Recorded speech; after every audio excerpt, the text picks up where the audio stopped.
Vault Veritas SCP Files.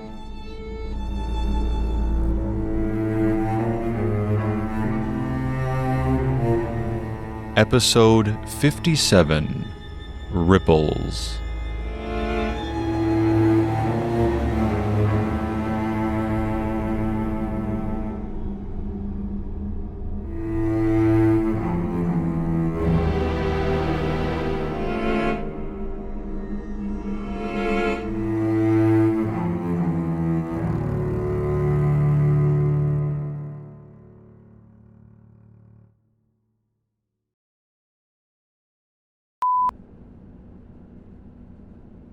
Oh no, don't record this one.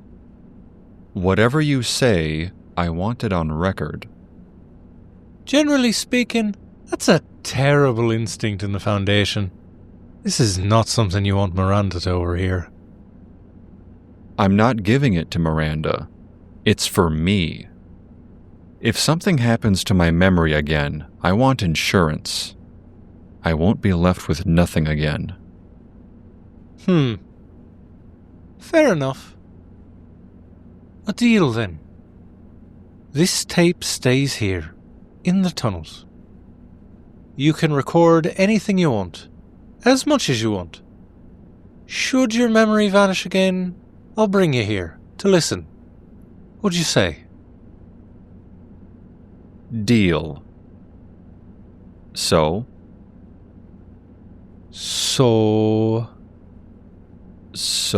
what do you know? Oh, nothing, I'm afraid.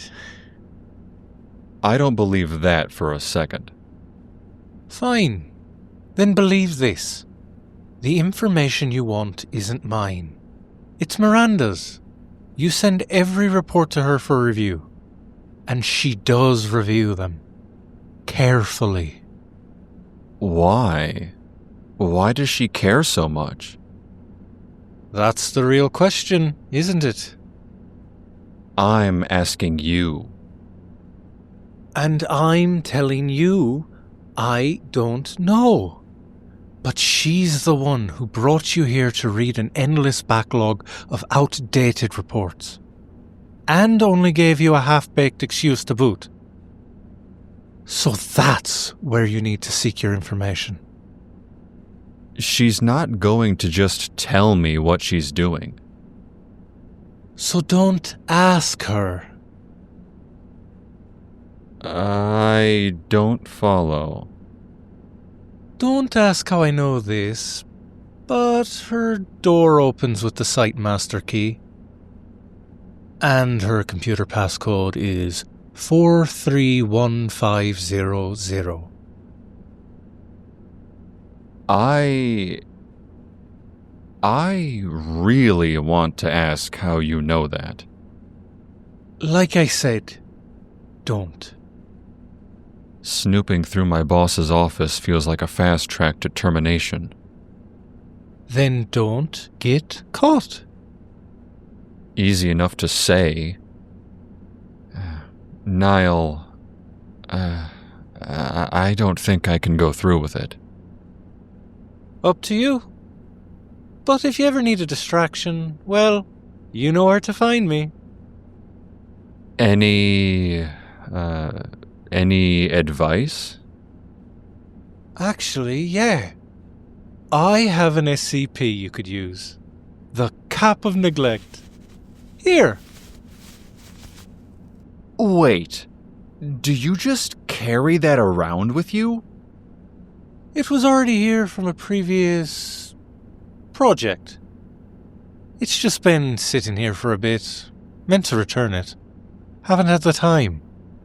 But you could make use of it. Is it dangerous? Well, that depends on your exact definition of dangerous. You see... Never mind. I really don't want to know. Look, I'm not going through Miranda's things. Suit yourself. Lucky for you, I already have. A little.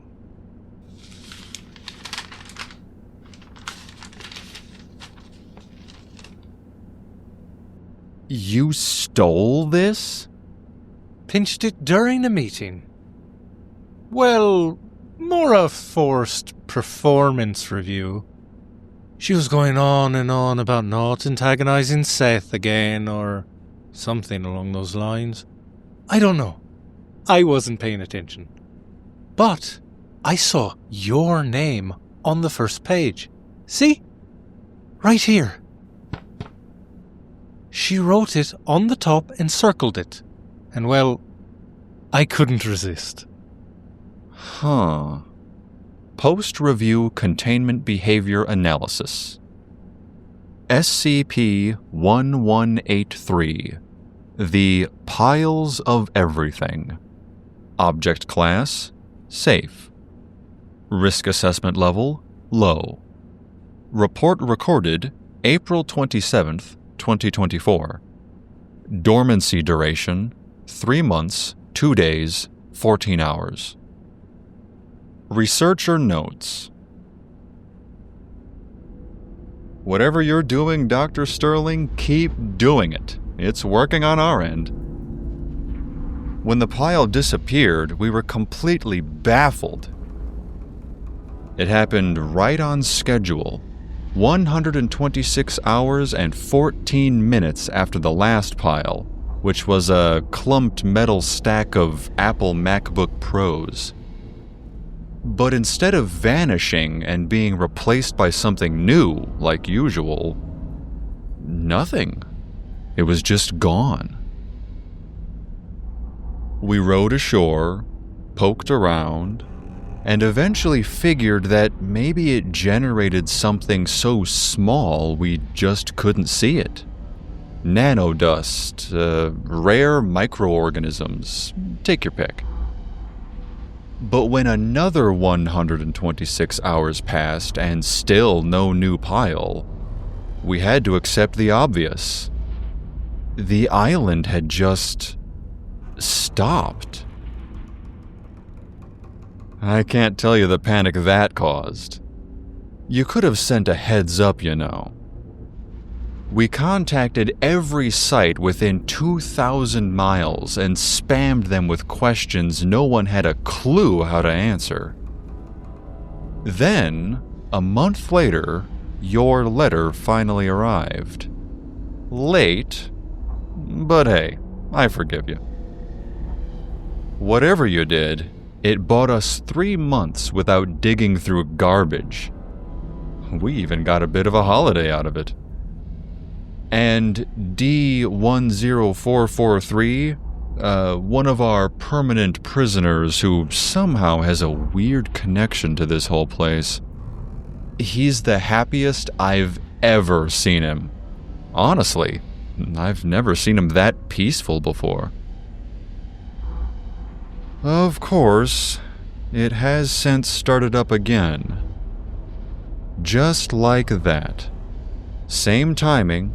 Same damn pile. IKEA furniture at the moment. Wardrobes.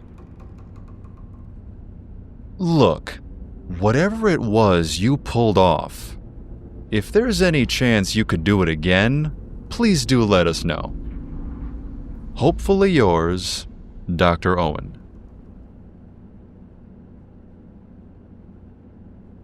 Niall? Mm-hmm. What can you tell me about this? I am flattered by the amount of intel you think I have, but I've been here working, and not on a South Pacific island celebrating a mini vacation. I know as much as you do.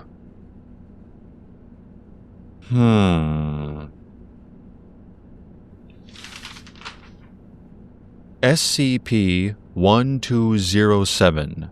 Not a mirror. Object class, safe. Risk assessment level, low. Report recorded May 8th, 2024.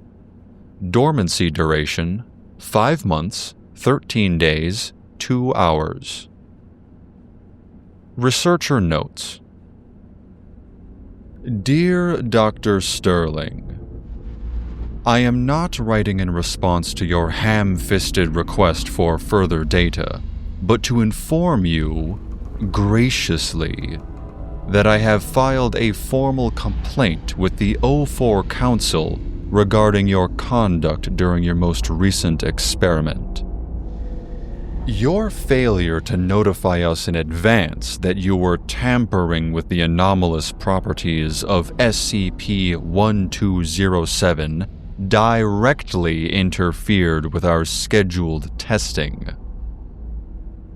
More critically, your failure to warn us of the temporary nature of 1207's dormancy led to its spontaneous reactivation outside of containment, completely exposed and in an occupied room. 2 D-Class personnel sustained severe self-inflicted injuries when the mirror reawakened. One attempted to remove his own tongue. The other tore through the skin of his forearm with his teeth until the bone beneath was exposed. But the worst was Dr. Henley. He is a brilliant researcher under my supervision who, under the mirror's compulsion, calmly and systematically extracted his own eye with his fingers before we could break his visual contact with the anomaly. The tranquility with which he did it is what will stay with me forever. Your recklessness has consequences. I sincerely hope you come to understand that before whatever forces you're poking and prodding decide to poke back. Sincerely, Dr. Drake.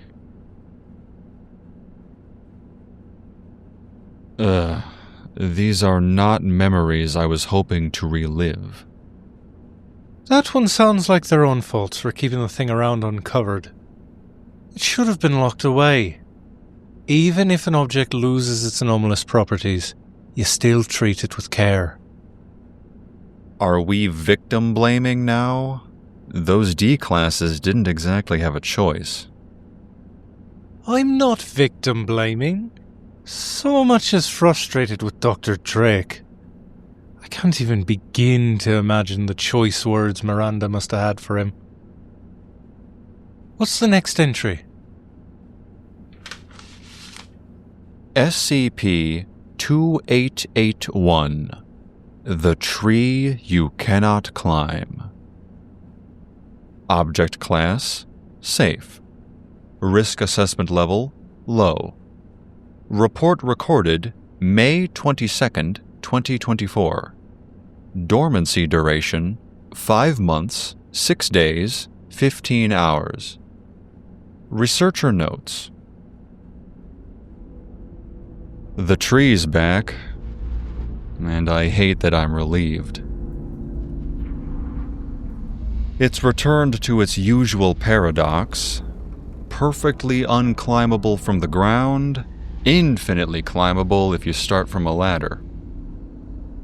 The odd planks nailed into the bark, the weird etched grooves, the scratch marks, all of that's back too.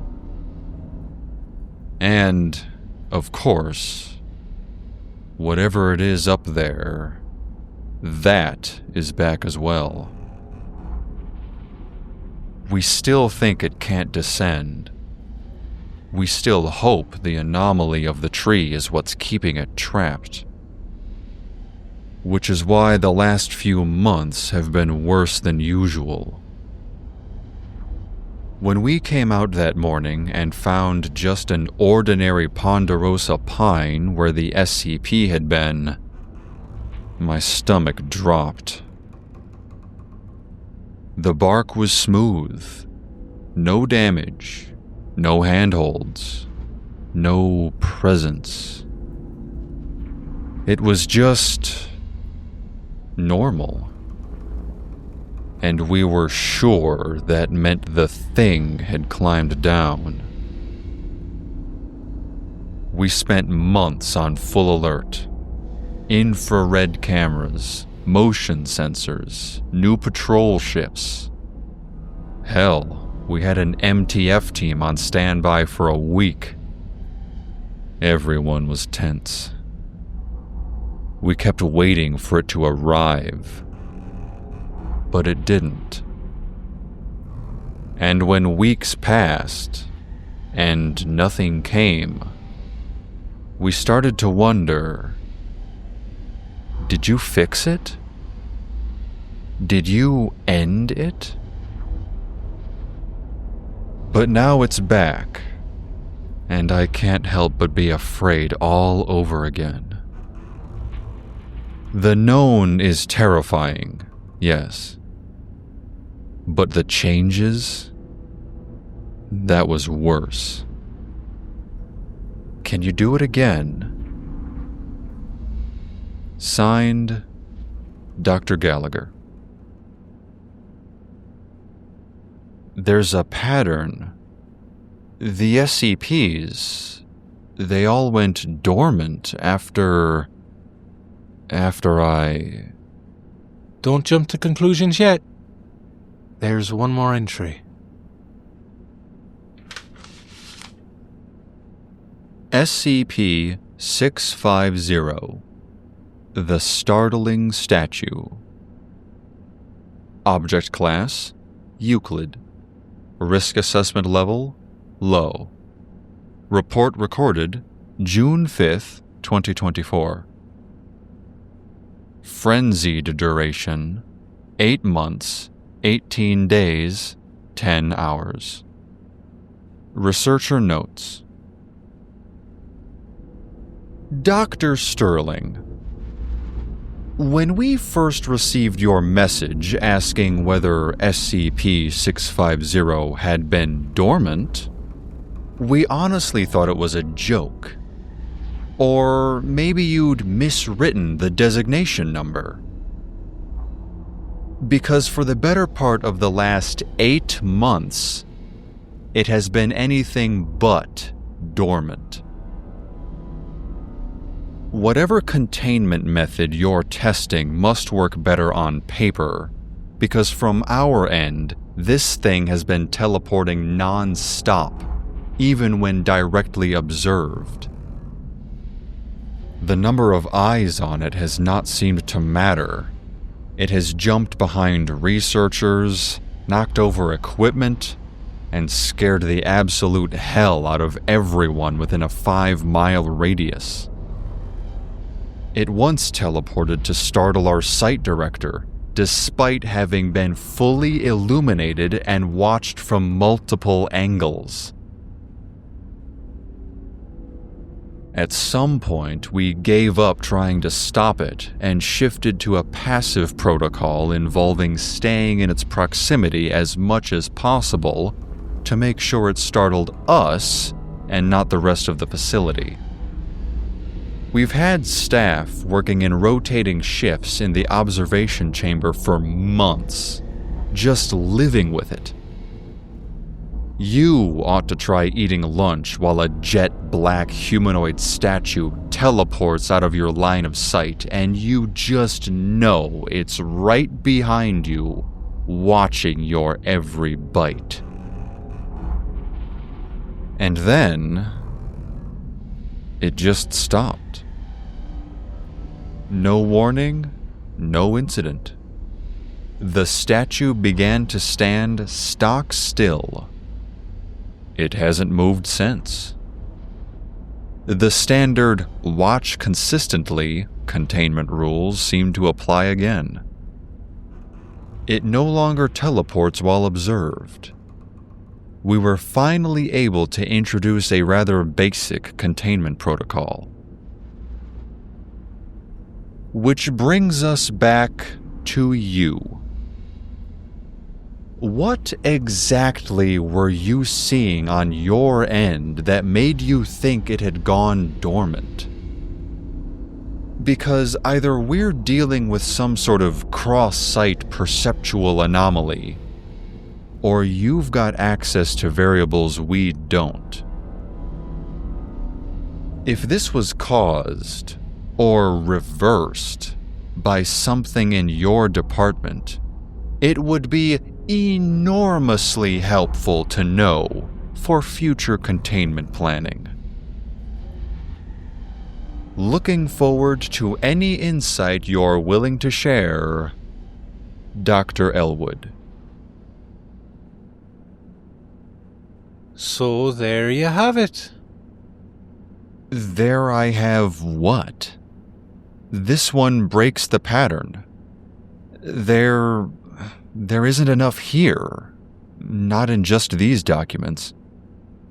Then we stick to the original plan. I'm not stealing from Miranda's desk.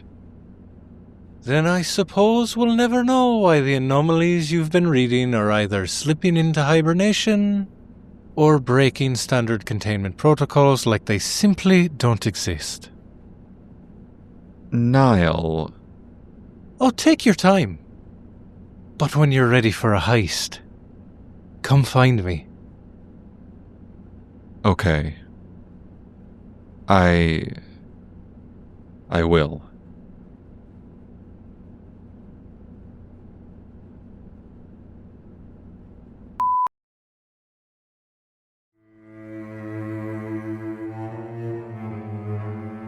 Vault Veritas SCP Files is a podcast inspired by the SCP Foundation. Ripples is based on SCP-1183 by DragonX, SCP-1207 by Tuned Toad Dead Channel, SCP-2881 by ZMAX-15, SCP-650 by Dr. Towson, and SCP-268 by Pair of Ducks. From the SCP Wiki located at scp-1183-1283-2881-650 and/or -268. It is licensed under a Creative Commons Attribution Share-alike 3.0 unported license. This episode featured Justin Gellner as Scott Anderson and D.R. Thompson as Niall Connors. It was written and edited by Leola Angel. We welcome comments. Please rate and review us.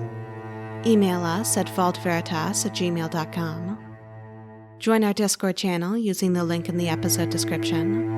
Or for additional content, visit our Patreon. Thanks for listening.